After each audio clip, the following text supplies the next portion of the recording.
Queridos, depois de um tempo estudando sobre alguns ismos, nós falamos sobre legalismo, egoísmo, perfeccionismo, recentemente falamos sobre consumismo. Agora nós vamos sair um pouco do campo dos ismos e vamos entrar no campo da teologia das emoções. Hoje nós vamos começar a tratar sobre o tema amargura. Este é o tema do estudo de hoje e provavelmente das próximas semanas. Esse é o estudo número 1 de alguns estudos. Eu não sei quantos nós teremos, mas pelo menos 3 eu creio que nós teremos falando sobre esse tema amargura. Há um livro que eu gosto muito do Luiz Priolo, Amargura, Raiz que Contamina, do Nutra. E além desse livro, alguns outros e acima de tudo as escrituras sagradas, a Bíblia é nossa regra de fé e prática. Mas esse livro do Lu Priolo e outros que eu vou usar são muito baseados nas Escrituras. Porque, queridos, nós queremos tratar desses temas, envolvendo, por exemplo, agora emoções, à luz das Escrituras, não da psicologia, não da sociologia, não daquilo que nós achamos ou sentimos. Lembrem-se, o nosso coração é enganoso. Mas é olhar para a palavra de Deus, onde o Senhor nos deixou tudo o que nós precisamos para lidar com as situações do nosso dia a dia, para lidar com o nosso próprio coração, com as nossas próprias emoções. Afinal de contas, foi Deus quem nos criou. E Ele tem a ver com as nossas emoções e Ele tem muito a dizer para nós acerca de como lidar com as nossas emoções. E uma das emoções que tem causado muito estrago dentro da família e fora da família é a amargura. Poderíamos também chamar de mágoa, amargura, mágoa. Quantos males por causa da amargura, quantos relacionamentos de marido e mulher, relacionamentos conjugais abalados, alguns destruídos por causa de mágoa, de amargura, quantos relacionamentos entre pais e filhos abalados, entre irmãos abalados por causa da amargura. Amargura é algo sério. O nosso propósito, queridos, a partir de hoje e nas próximas quintas-feiras é lidar sobre esse tema, com esse tema, e olhar para a palavra de Deus, o que ela nos ensina sobre isso e qual é a solução contra isso, olhando para a palavra do Senhor. Lu Priolo começa o seu livro com uma ilustração, uma história bastante comum, eu diria, e talvez isso já tenha acontecido na sua casa. Ele fala de um homem, ele vai chamar de Fred, um marido que depois de um dia de trabalho, chega cansado em casa, e depois dele comer a sua comida requentada, talvez isso já tenha causado uma certa indignação naquele homem, né? Não é sempre que dá para ter a comidinha ali fresquinha, né? E depois de comer o seu jantar requentado, ele vai até o banheiro escovar os dentes. E o que ele vê e o deixa profundamente indignado é o tubo de pasta de dente, apertado bem no meio, amassado bem no meio, bem onde ele tantas vezes falou para a esposa não apertar no meio. E ele começa então a ficar tão indignado e ele diz assim: eu vou dar uma lição nela. Ela odeia quando alguém da família se esquece de colocar a tampa na pasta de dente. Já que ela fica me irritando desse jeito, eu vou dar o troco. E então o que ele faz? Ele resolve deixar o tubo de pasta de dente sem a tampa. E ele ainda fica torcendo para secar, para que a hora que ela chegar e apertar, aquilo então sair com tudo e quem sabe até atingir a testa da sua esposa. Esse era o plano daquele homem indignado, né? E a gente ouve uma história dessa, parece até que banal, e a gente fica pensando, como Deus pergunta para Jonas, né? É razoável essa sua ira? Jonas responde para Deus, é razoável até a morte. Quantas vezes, queridos, coisas até pequenas, nós ficamos irados e indignados e respondemos que a nossa ira é razoável até a morte. Bem, esse caso, essa história, essa ilustração tão simples, né, do cotidiano, talvez nem suscite assim tantos questionamentos. É algo tão trivial. Talvez e poderia ser o contrário, poderia ser a esposa irada, indignada, magoada porque o marido deixou mais uma vez a sua toalha atrás da geladeira para secar, ou alguma peça de roupa, né? Poderia ser qualquer coisa dessas coisas triviais, essas coisas pequenas. Talvez fosse algo pior, poderia ser algo pior. Uma palavra que feriu o coração da esposa, uma palavra do marido que atingiu em cheio o coração da esposa. quem sabe falando da sua forma física, quem sabe criticando a sua mãe, a sua família, quem sabe a esposa que faz uma crítica ao marido na frente dos seus amigos, e isso fere muito um homem, ser criticado pela esposa na frente dos amigos. Poderia então ter sido algo assim. E então aquilo adentra o coração e fica ali, e aquilo não é tratado. A mágoa é como uma ferida que não tratada vai infeccionando e vai piorando e piorando. E essa história de que o tempo vai melhorar, não, isso não é verdade. Queridos, nós vamos iniciar esse estudo falando sobre mágoa, sobre amargura, e nós temos a intenção de mostrar o quanto isso é algo sério, o quanto isso é pecaminoso e o quanto isso por vezes temos ignorado. Amargura, o pecado mais contagioso. Amargura é o pecado mais fácil de justificar. Afinal de contas, quem é que não fica amargurado? E então quando ficamos amargurados, magoados, nós dizemos assim, mas olha só o que fulano me fez, olha só como ela me respondeu, olha só como ela continua apertando o tubo de pastas de dentes, olha só como ele tem agido comigo. Nós temos facilidade de justificar a nossa mágoa, afinal de contas o outro erra contra nós e por vezes erra, isso é verdade. No casamento isso acontece muito, no relacionamento entre pais e filhos também, no relacionamento entre irmãos, amigos, mesmo no relacionamento com gente que a gente não convive com tanta proximidade, colegas de trabalho, isso acontece. E não é difícil então, quando somos magoados, nós justificarmos a nossa mágoa. Então, o pecado mais fácil de justificar e o mais difícil de diagnosticar. Nós temos dificuldade para diagnosticar esse pecado. Por quê? Porque é aceitável justificá-lo diante dos homens e mesmo diante de Deus. É fácil dizermos, eu não merecia passar por isso, eu fui injustiçado. É muito fácil. Por vezes até cairmos em autocomiseração. Coitadinho de mim, eu não merecia isso. O que é que eu fiz para Deus permitir isso na minha vida? O que é que eu fiz para ser tratado assim pela minha esposa, pelo meu marido? Pais que dizem assim, o que fizemos para que os nossos filhos ajam dessa forma? Ou filhos que dizem assim, por que é que nossos pais nos tratam assim? Então, queridos, um pecado, e já fica aqui, para os irmãos, é pecado, a mágoa é pecado, e nós vamos ver o porquê que a amargura é pecado. É um pecado mais fácil de justificar e mais difícil de diagnosticar. Como escreveu Jaime Miron, no seu livro A Amargura, o Pecado Mais Contagioso, ele diz, ao mesmo tempo, é um dos pecados mais comuns, perigosos e prejudiciais. E como nós veremos ao longo do estudo, o mais contagioso. A amargura é algo contagioso. Ela é contagiosa. Talvez mais do que essas novas variantes aí da Covid. Como é fácil ficarmos contagiados com a amargura. É alguém que vem e diz assim, fulano, você não sabe o que fulano de tal fez comigo. E você ouve, e você ainda dá razão para ele. Você não merecia passar por isso.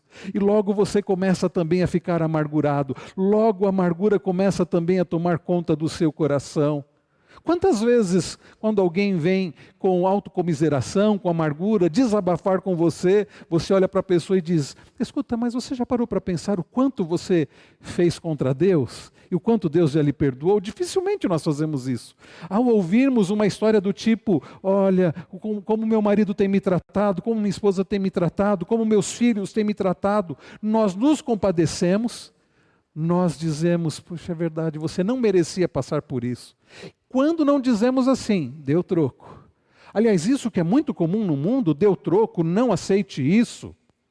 E casais que buscam aconselhamento fora das Escrituras, e às vezes dentro da igreja ouvem isso também, não aceitem isso não. É melhor terminar, é melhor acabar.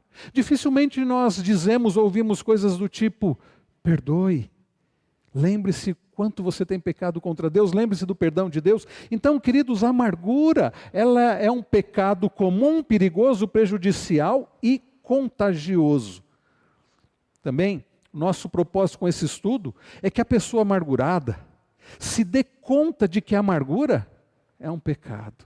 Não é um simples sentimento que, afinal de contas, todos experimentam, não. É um pecado, por mais que seja um pecado comum, e para que a pessoa encontre o perdão e a graça que Deus oferece. Se a amargura é um pecado comum, e por vezes, e é possível que nós experimentemos e estejamos pecando contra Deus com amargura, a boa notícia é que a graça de Deus em Cristo Jesus suficiente para a minha e para a vida dos irmãos.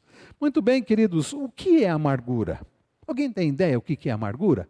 Nós temos um microfone aqui com o nosso irmão André. Alguém gostaria de dizer o que acha que é amargura?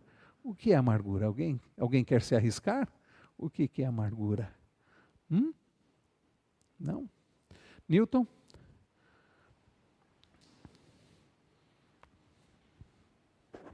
Pode ser uma insatisfação pessoal. Uma insatisfação pessoal. Uma insatisfação pessoal. A amargura pode estar relacionada a uma insatisfação pessoal.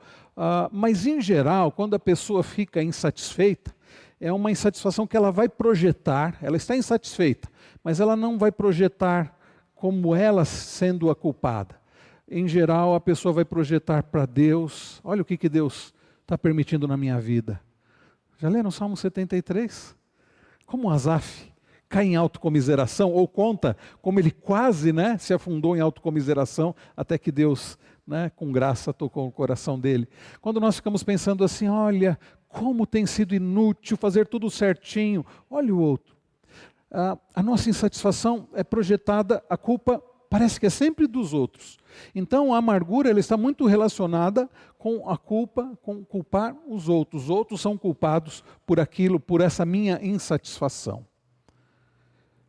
No grego, pensando um pouco sobre a raiz, porque nós vamos ler daqui a pouco Efésios 4, Paulo fala, longe de vós toda amargura. A palavra, por exemplo, lá da língua grega, como a língua que foi escrito o Novo Testamento, amargura provém de uma palavra que significa cortar. Olha que interessante, perfurar, ferir.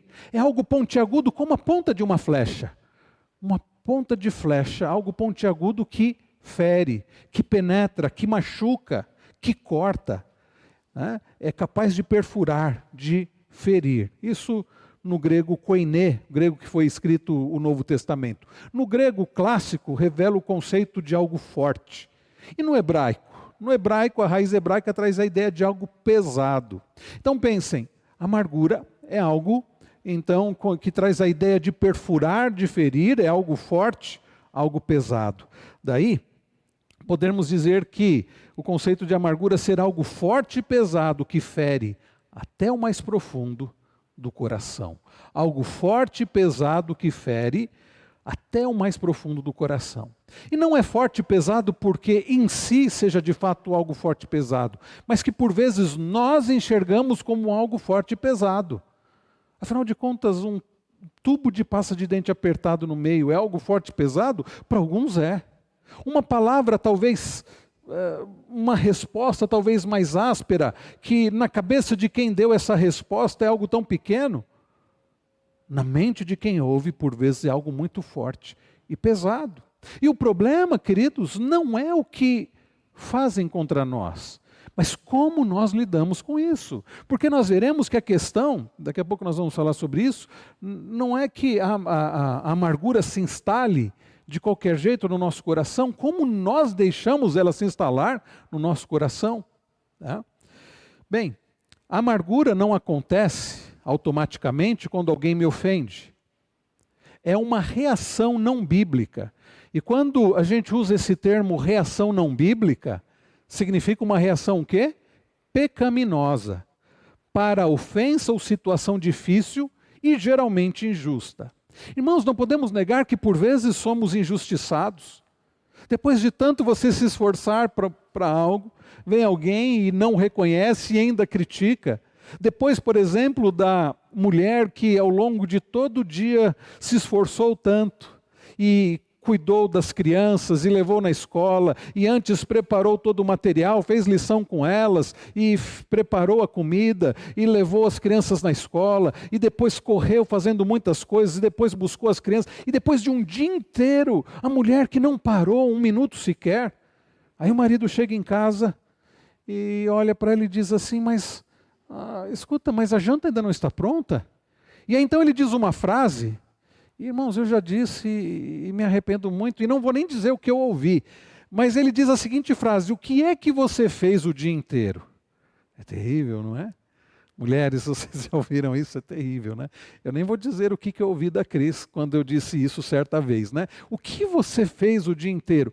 É algo injusto, não é? A mulher pode se sentir, e você pode até dizer com razão, injustiçada. Mas a questão não é essa, a questão principal não é essa. A questão é como ela vai lidar com isso. Ela vai guardar isso no coração ou ela vai lidar de forma diferente? É o marido, e esse exemplo eu já dei algumas vezes também, é o marido que depois de um dia inteiro, né, tão cansativo de trabalho, ele só pensa em chegar em casa, encontrar a sua esposa, né, para recebê-lo de braços abertos e de forma carinhosa, né, dar-lhe um abraço, um beijo, dizer, querido, eu senti muito saudades de você, mas quando ele chega em casa, a esposa está lá no computador, quem sabe, e ele entra e ele vai até lá e diz, querida, cheguei, como Dino, né? E aí ela, concentrada ali, ela mal olha para ele e diz, tá bom, tudo bem. E então aquele homem ouve aquilo e ele começa a cair em autocomiseração, ele começa a pensar o seguinte, como pode, depois de um dia tão estressante, eu chego em casa e é assim que a minha esposa me recebe, e aí como lidar com isso? Mas queridos, a questão não é também como lidar com isso, é por que é que ele ficou desse jeito. Sabe, por vezes nós esperamos perfeição por parte dos outros, e os outros não são perfeitos, e nós não paramos para pensar que a pessoa pode estar passando por algum problema, enfim, nós concentrados muito em nós mesmos como somos, uma outra palavra para isso é egoístas, né? Amando muito a nós mesmos, nós pensamos mais em nós mesmos e já ficamos magoados. Ela não poderia me tratar assim. Ela não poderia me tratar assim. Então, vejam que a amargura é o resultado de não perdoarmos alguém. Porque as pessoas são perfeitas? Não, nós não somos também. As pessoas vão falhar com a gente? Vão. Nós vamos falhar com os outros? Vamos. Agora a questão é, e como lidar quando falharem conosco? O que vai acontecer inevitavelmente? Como lidar? Com perdão, com graça, com bondade? Ou dizendo, eu não merecia passar por isso, essa pessoa está me devendo, e eu não vou perdoar. Queridos, em resumo, podemos dizer que a amargura é o resultado de reagir de maneira inapropriada, ou seja, não bíblica, a uma ofensa. A questão não é que não seremos ofendidos, a questão é como lidar, como reagir. Eu tenho dito isso muitas vezes, o mais importante não é o que fazem contra nós, é como nós vamos reagir ao que fazem contra nós. Então a amargura é o resultado de reagir de maneira inapropriada, errada, pecaminosa, não bíblica, a uma ofensa. Em resumo é isso.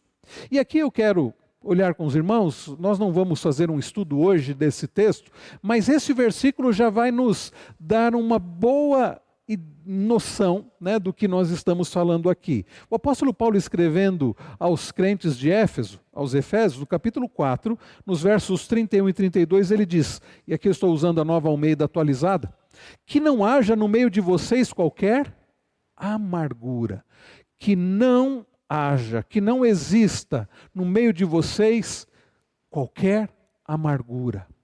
Não deve existir entre nós amargura. Vejam, Paulo não diz assim que vocês não falhem com os outros, que vocês não venham a falhar com os outros. É claro que nós não devemos falhar com os outros. Que você não ofenda ninguém, é claro que nós vamos ofender, inevitavelmente, vamos nos esforçar, mas hora ou outra vamos falhar, porque somos imperfeitos. Mas o que Paulo fala aqui não é, olha, não venha a falhar com ninguém, porque ele sabia que nós iríamos falhar. O que ele diz é que não haja entre vocês amargura. Porque falhar nós vamos falhar. Eu gostaria de poder dizer o seguinte: irmãos, a partir de hoje eu já falei com muita gente aqui. Eu já magoei pessoas. Já magoei minha esposa, já magoei meus filhos, magoei já meus pais, já magoei presbíteros aqui e irmãos da igreja. Mas eu quero dizer que a partir de hoje eu não vou falhar com ninguém. Eu, querido, simplesmente não posso dizer isso. Eu posso dizer que eu quero não falhar com ninguém. Eu posso dizer que eu desejo que Deus me ajude para que eu não venha falhar com ninguém. Mas eu não posso dizer, eu não vou falhar com ninguém. Sabe por quê? É porque eu não sou perfeito. Agora, queridos, a questão então aqui é que eu vou precisar que os irmãos tenham paciência comigo, para que quando eu falhar, os irmãos sejam pacientes comigo. E eu devo me arrepender e pedir perdão, e os irmãos devem fazer o quê?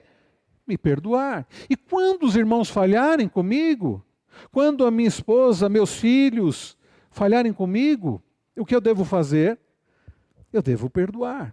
Paulo diz que não haja no meio de vocês qualquer amargura. E vejam que, na sequência, Paulo vai dizer aqui palavras que caminham muito próximas e juntas à amargura. Indignação. Em algumas traduções aparece a palavra ira. Né? A ira é uma indignação. Por exemplo, a ira justa, né? Quando Jesus ficou indignado, né, com os cambistas no templo, Jesus ficou indignado, era uma ira justa. Quando Jesus ficou indignado com os discípulos que estavam proibindo os pais de levarem as crianças até ele ficou indignado. Quando ele ficou indignado com os fariseus que estavam o criticando porque ele havia curado no sábado. Uma indignação, uma ira justa. Há iras que não são justas, que são pecaminosas. Indignações ou iras que estão quando estamos concentrados em nós mesmos. Fulano pegou aquilo que era meu, eu fico indignado, não por causa de um senso de justiça, porque aquilo atingiu a Deus, mas porque eu me amo muito. Então a indignação, que por vezes é traduzido por ira, caminha muito próximo à mágoa, à amargura. Alguém disse que amargura é a ira não tratada. Eu concordo. Quantas vezes, queridos, a nossa ira, quando não é tratada, ela se transforma em amargura. Quando não há perdão, quando nos concentramos em nós mesmos, vai gerar amargura, né?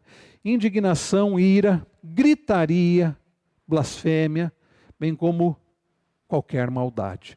Coisas que caminham muito próximas à amargura e por vezes de mãos dadas com a amargura, com a mágoa. Tá? Ao longo do estudo nós vamos voltar nisso. Então Paulo diz que não haja no meio de vocês qualquer amargura, que seja acompanhado de indignação, ira, gritaria, blasfêmia, qualquer maldade.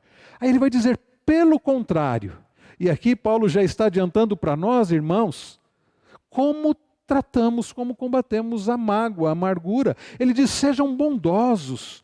Irmãos, nós ficamos magoados porque nós achamos que não merecíamos sofrer aquilo, que somos muito bons, que não merecemos sofrer aquilo, que o outro está agindo de forma má, e então eu não posso admitir aquilo, eu preciso pagar o mal com o mal. Agora, o que Jesus nos ensina? A pagar o mal com o bem. Nós, queridos, devemos agir não retribuindo o mal que as pessoas nos fazem, porque eu disse, por vezes, o que fazem contra nós, de fato é algo mal, de fato somos ofendidos por vezes, às vezes não, às vezes exageramos, mas por vezes, de fato é algo justo, aliás, desculpem, de fato é algo injusto que fazem contra nós, mas a questão é, como eu vou lidar com a injustiça? Pagando o mal com o mal? Paulo diz assim, pelo contrário, sejam bondosos. Nós tratamos da amargura, nós combatemos a amargura com bondade. E para isso, o que você precisa? Bem, eu já adianto a vocês que nós precisamos amar. Lembram-se do que Paulo escreve lá aos Coríntios, no capítulo 13 de 1 aos Coríntios? Ele diz que o amor é paciente, o amor é benigno. A ideia de agir com bondade. E é possível, não porque você seja uma pessoa boa, porque você tem um bom temperamento, mas porque Paulo, escrevendo aos Gálatas, capítulo 5, ele vai dizer que o fruto do Espírito ele vai falar que é amor, ele vai falar que é bondade, ele vai falar que é domínio próprio. Tudo isso tem a ver com o fruto do Espírito. Então, queridos, nós vamos combater a amargura com bondade e amor. Paulo fala, compassivos uns para com os outros. O fruto do Espírito é longanimidade. E o amor é paciente. Nós, queridos, por amor, nós agimos com paciência e nos compadecemos e sofremos juntos e somos pacientes também. Nós combatemos a amargura, sobretudo, perdoando. Nós combatemos a amargura ao invés de guardarmos aquela ofensa, ao invés de introjetarmos isso em nosso coração, e isso só vai piorar as coisas, ao invés de cairmos em autocomiseração, autojustiça, dizendo, eu não merecia isso, fulano não poderia ter feito isso, ao invés de querermos nos vingar e pagar o mal com o mal, nós combatemos a amargura perdoando. Sim, o que a pessoa fez contra mim foi mal, foi injusto, mas o que eu vou fazer? Olha o que ele diz, como também Deus em Cristo perdoou vocês, assim como Deus me perdoou, eu vou perdoar. Nós vamos gastar muito tempo falando sobre perdão ao longo do nosso estudo. Bem, hoje eu queria gastar o restante do tempo que nós temos aqui, falando um pouco, e na verdade quem nos oferece essas evidências, de amargura é o Luiz Priolo, nesse livrinho aqui, Evidências da Amargura. Quais são as indicações de que nós nos tornamos amargurados com outra pessoa? Talvez você esteja pensando isso. Será que eu sou uma pessoa amargurada? O que tem, quais são as evidências que eu tenho me tornado amargurado? E o Lu Priolo, no seu ministério longo de aconselhamento bíblico, ao longo desse tempo, aconselhando pessoas, tratando biblicamente de pessoas, ele então anotou aqui alguns aspectos de evidências de amargura. Vejam só. Primeiro, acho que desligou tudo aí, daqui a pouco volta. Já voltou, né? Uma das evidências de amargura é dificuldade em resolver conflitos. Quando, queridos, nós tentamos resolver conflitos com quem nós não estamos dispostos a perdoar, é como tentar construir um prédio muito alto, uma espécie de um arranha-céu, sem primeiro construir uma base, um alicerce. Sabe, a mágoa ou a amargura condenará o projeto, antes mesmo de sair do chão. Então, dificuldades em resolver conflitos. Nós não iremos conseguir resolver conflitos se nós estivermos amargurados. E a amargura causa essa dificuldade de resolver conflitos. Bem, se você está amargurado, você não vai querer resolver conflitos. Você vai querer fazer o quê? Você vai querer, por sua autojustiça, autocomiseração, por vezes se afastar, dizer, não, essa pessoa não merece perdão, porque para resolver conflitos você precisa estar disposto a perdoar e, por vezes, pedir perdão. Então, a amargura impede de resolver conflitos. Quando eu trato de estudos de casais, para casais, ou quando eu aconselho casais, isso é um dos pontos que nós trabalhamos quando nós tratamos sobre resolução de conflitos. É curioso porque nós, por vezes, não gostamos de resolver conflitos, nós gostamos, parece que, de falar dos conflitos, gostamos de piorar os conflitos, mas não gostamos de resolver conflitos. Quando, na verdade, nós devemos ter disposição de resolver conflitos. E eu penso, queridos, que por vezes não temos disposição de resolver conflitos por causa da mágoa, por causa da amargura. Eu não quero falar com a pessoa. Essa pessoa não merece ser perdoada. Eu quero me afastar. Percebem? Isso mostra o quê? Amargura. Outra coisa, atos de vingança. Fulano fez isso? Tá bom. Ele fez isso, ele vai ver só. Se ele fez isso, ele vai ver só. Seja na forma de maledicência. Então você começa a falar mal da pessoa.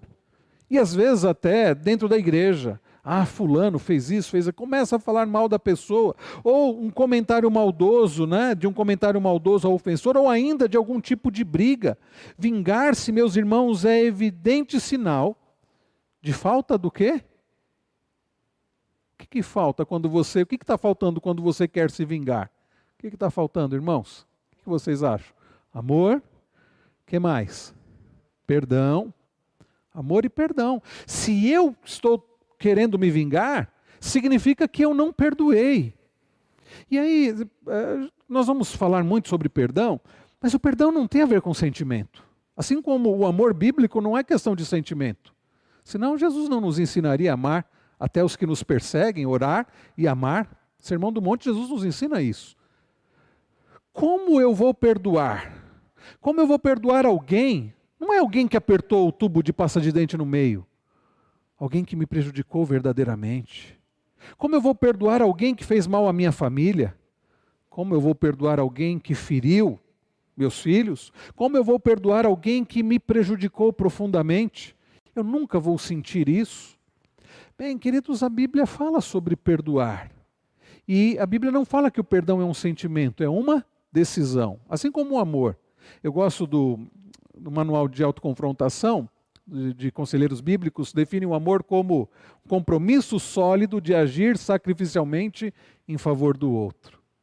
Não é você sentir algo, não é paixão.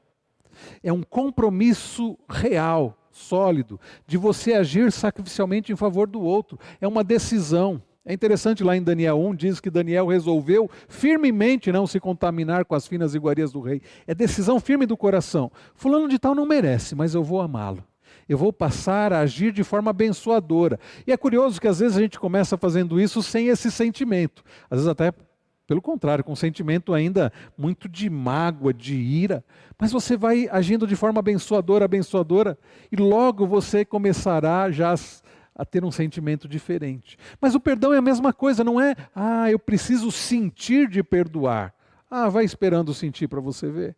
Você precisa decidir, fulano fez isso. Ele não deveria ter feito isso, foi injusto, mas eu resolvo perdoar.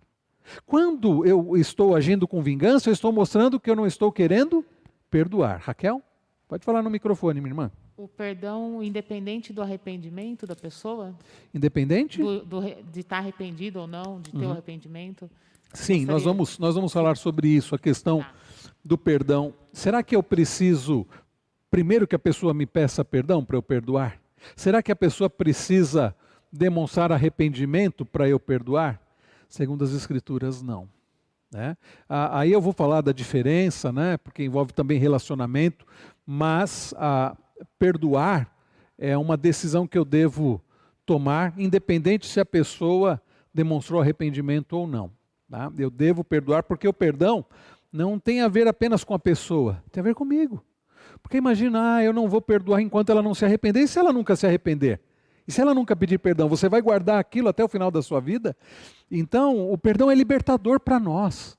Né? Agora, quando eu quero me vingar, alguém disse acertadamente que a vingança é como você tomar um copo de veneno e querer que o outro morra. Vai fazer mal para quem? Para você. Pode até fazer mal para o outro, mas vai fazer mal para você também. Então, e a Bíblia fala, Deus diz assim, deixa a vingança comigo. Sabe por que devemos deixar a vingança com o Senhor? Por muitos motivos, mas eu quero citar um muito básico, que Deus é justo juiz. Nós não somos. Nós não somos. Então, a pessoa fez algo de mal contra você. Cabe a você o quê? Perdoar. Deixa que Deus trate da pessoa. Deixa que Deus trate da pessoa. Né? Nós vamos falar mais sobre isso, sobre a questão de vingança e a questão do perdão. Mas eu já adianto, Raquel, que sim, nós devemos perdoar, independente se a pessoa se arrependeu ou não, ou se ela pediu perdão ou não. Afastamento. Quando nós damos aos nossos ofensores o tratamento do silêncio. Fulano fez isso contra mim? Tá bom. Não quero mais chegar próximo dessa pessoa. Ou se diz assim, vou ficar alguns dias sem falar só para ela sentir bem. É o tratamento do silêncio. Isso não é um tipo de vingança? É. Já imaginaram, irmão, se Deus fosse nos tratar assim? Graças a Deus em Cristo. Aliás, Cristo experimentou o afastamento do Pai na cruz, para que nós nunca experimentássemos, porque Ele nos reconciliou com o Pai. E eu olho para a história de Israel, que não é diferente da nossa história, afinal, é o mesmo povo, né? O povo de Deus, Israel falhando, e Deus, né, tratando, corrigindo, disciplinando. Deus não se distancia, Deus disciplina. Deus trata com o povo. Quando Deus envia o povo, né, quando Deus permite o povo ser levado cativo lá para a Babilônia, não era Deus se afastando do povo, não. Era Deus corrigindo. Deus estava muito próximo, usando Nabucodonosor, usando quem ele quis usar. Mas por vezes nós não agimos assim, como Deus age conosco. Nós nos afastamos. Preferimos até dizer assim, não, eu não vou tratar disso, eu não vou falar que a pessoa me ofendeu, eu prefiro me afastar. Não, não é essa forma de tratar do problema. Você não está tratando de forma correta quando você se afasta, quando você fica em silêncio, né? Estamos sendo vingativos, estamos dizendo basicamente o seguinte: veja, tentei te dizer várias vezes como me irrita quando você faz, ou quando você não faz aquilo, mas você não entende. Então a única coisa que eu posso fazer para te mostrar o quanto me machucou é te dar um pouco do sabor do seu próprio veneno. Vou ficar alguns dias sem conversar com a pessoa. Isso, meus irmãos, também é uma forma de se vingar. Não use a arma do silêncio. Alguém te magoou? Trate disso. Isso é muito comum no casamento, né? Vai dormir brigado e não conversa. Não, trate do problema hoje, né? A Bíblia fala, não se põe o sol sobre a vossa ira. Trate do que você precisar tratar hoje, não deixe para amanhã. Mas trate com amor. Ataques de ira, né? Como no exemplo que o Lupriolo usa, né, do marido que vê o tubo de pasta de dente apertado no meio e fica irado, indignado e começa a falar da esposa, usar adjetivos nada agradáveis, né? Por vezes, irmãos, a amargura nos tenta reações emocionais exageradas. Às vezes por coisas até pequenas. E aí explodimos em ira, em indignação. Pode ser no trânsito isso, né? Pode ser no trânsito isso. Trânsito é algo terrível, pelo menos para mim, irmãos. Quantos pecados já confessei aqui, né, relacionados ao trânsito. Quando estamos amargurados, não vemos cada nova ofensa como se usando a expressão, né, tábua rasa, que é relativamente fácil de perdoar. Mas como que nós vemos quando nós estamos magoados, amargurados? Como que nós vemos quando somos ofendidos mais uma vez? É como um item a mais em uma longa e crescente lista de ofensas. É assim que nós vemos quando estamos amargurados. Sarcasmo cáustico. Sabe o que é sarcasmo? É aquele comentário que você faz, né, de forma bastante ácida, né? Quando é aquela ironia que você faz para atacar a pessoa, e a pessoa sabe que é contra ela, né? Isso também revela amargura. E a Bíblia diz que nós devemos falar de forma amorosa, falar entre nós com os salmos, hinos, cânticos espirituais, falar de forma abençoadora. Quando estamos amargurados, nós não falamos de forma amorosa, abençoadora, gentil, uma palavra temperada, né? De forma temperante, não, nós falamos como? Com sarcasmo. Por vezes com crítica, nós vamos falar também da crítica, né?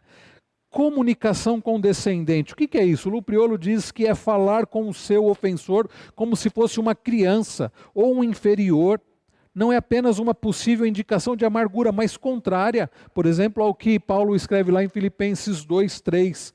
Mas por humildade, considerando cada um os outros superiores a si mesmo. É quando você fala com superioridade, às vezes até humilhando o outro. E por vezes isso está ligado à amargura. Você está amargurado e você fala dessa forma, você se comunica dessa forma. Criticismo, isso é muito comum, né, com o coração amargurado. Uma pessoa, então, uma atitude crítica, condenatória, julgadora, está sempre falando, fulano de tal é isso, fez aquilo. É um criticismo, isso é muito comum. Se você está criticando muito, perceba que isso pode revelar que você está amargurado. Está amargurado. Suspeita e desconfiança também, né? Quando a amargura causa uma interrupção na comunicação, como normalmente acontece, como normalmente a amargura faz, os envolvidos ficam desconfiados uns dos outros. Acaba acontecendo essa suspeita e desconfiança, intolerância, né? Semelhantemente, a amargura nos indispõe a conviver e ficamos intolerantes, não queremos saber da pessoa.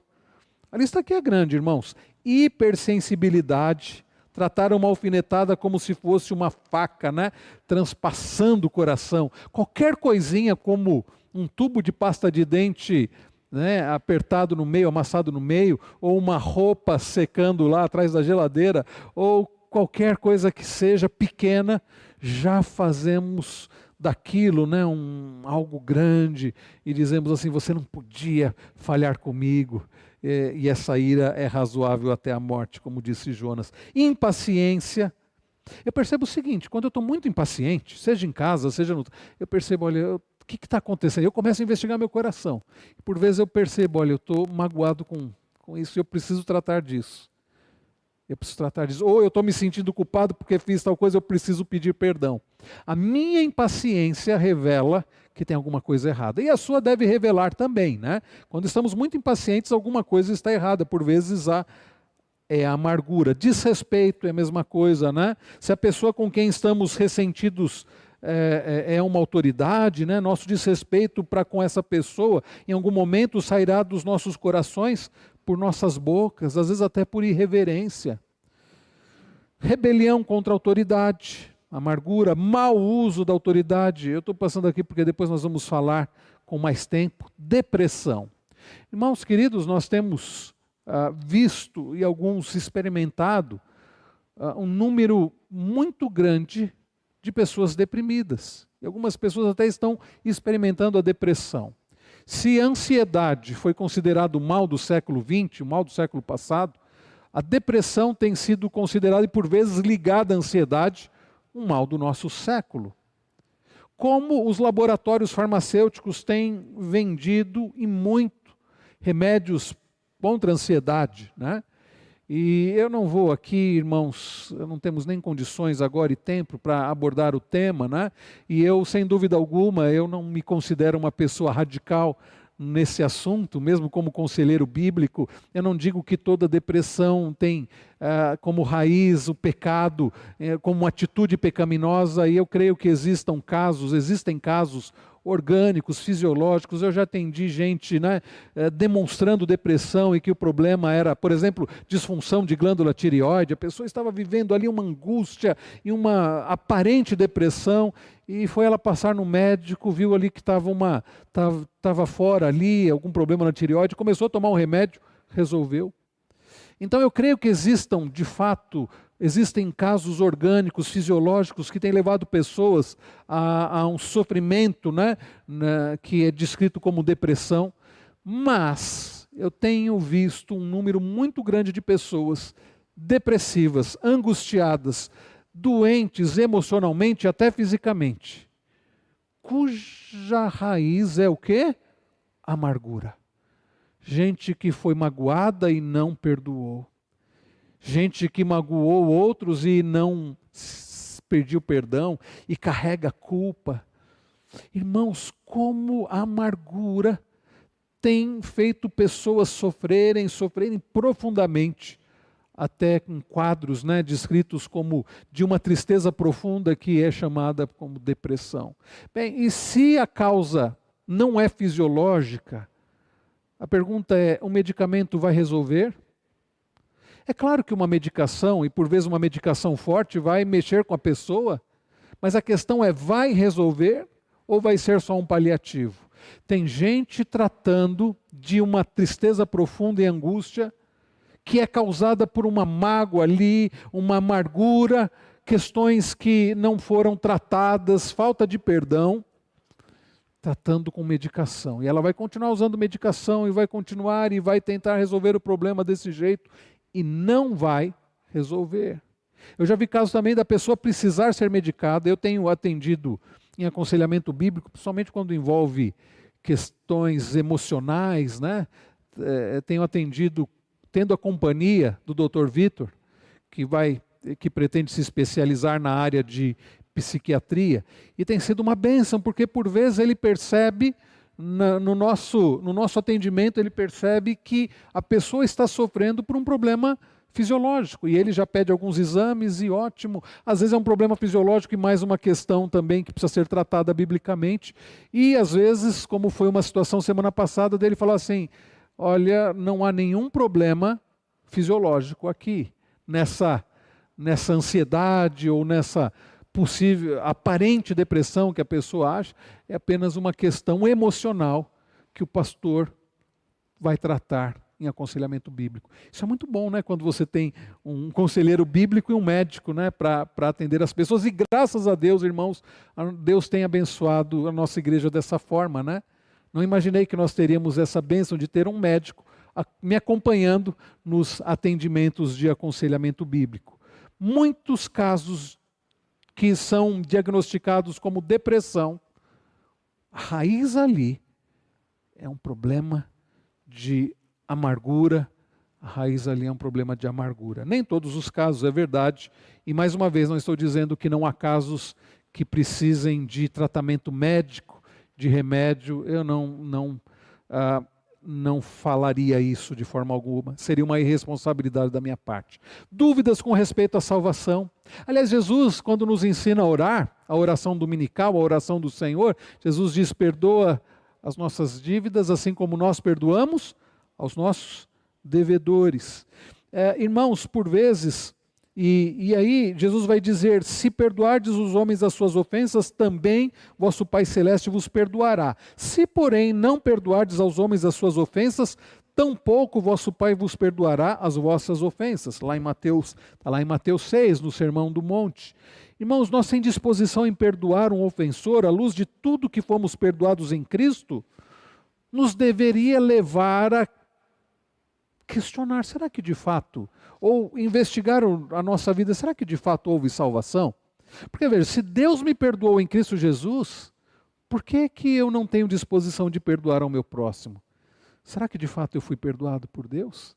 Será que eu sou salvo? Houve conversão? E se houve conversão, houve perdão, como eu não vou perdoar aqueles que me ofendem? Um dos textos que nós vamos tratar aqui, Deus permitindo, vai ser uma história que Jesus conta de um homem que tinha uma dívida astronômica. Humanamente falando, aquele homem, é a parábola do credor incompassivo, aquele homem precisaria de muitos e muitos e muitos anos para pagar aquela dívida. Ele nunca conseguiria pagar, humanamente falando. E o rei chama para prestar prestação de contas, e aquele homem, e vejam como já começa a falta de compreensão do próprio pecado. Ele diz assim, sê paciente comigo e tudo te pagarei. Ele não havia entendido que ele nunca conseguiria pagar.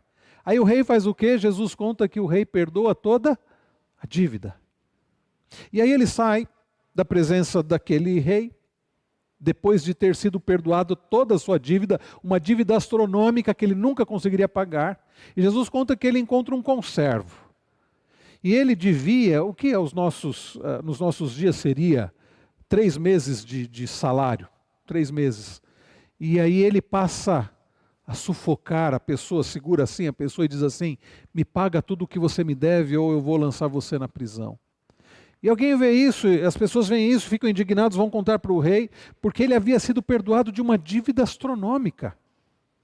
E está sufocando alguém por uma quantia tão pequena.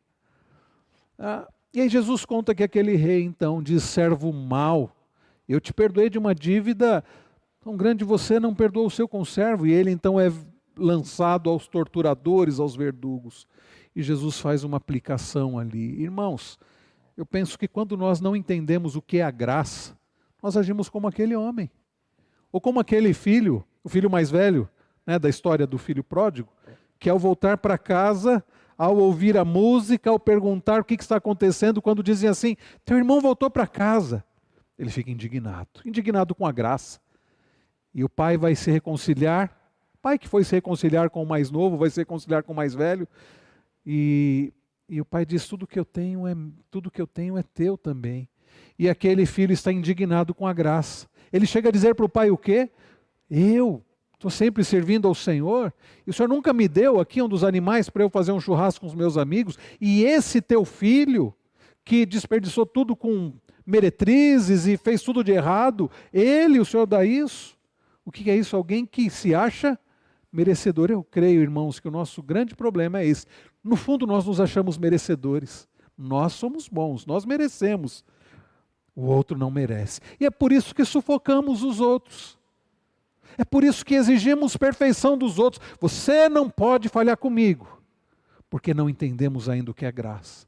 Ah, irmão, se de fato entendemos o perdão de Deus, do que Deus nos perdoou, nós não ousaríamos negar perdoar qualquer pessoa.